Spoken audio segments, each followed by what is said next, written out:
ఒక ఇంట్లోకి కొత్తగా వచ్చిన అమ్మాయిని కోడలు అని ముద్ర వేయకుండా సొంత కూతురులా చూసుకుంటే ఆ ఇల్లు నరకం ఎందుకవుతుంది? అలాగే కట్టుకున్నవాడు కన్న తల్లిదండ్రులను అత్తమామలను అని పరాయి వాళ్ళగా చూడకుండా సొంత తల్లిదండ్రులా చూసుకుంటే గొడవలు ఎందుకొస్తాయి? బంధాలు మారవు, మనం చూసే కోణమే మారాలి.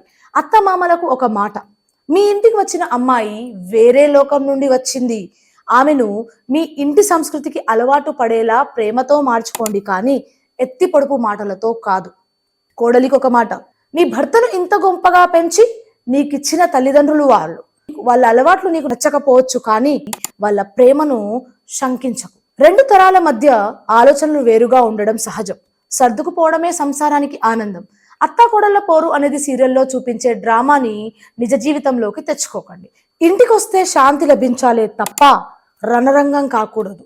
ఒకరినొకరు అర్థం చేసుకుని గౌరవించుకుంటే ప్రతి ఇల్లు ఒక స్వర్గం అవుతుంది. మీ కుటుంబంలో ప్రశాంతతను నింపుకోండి.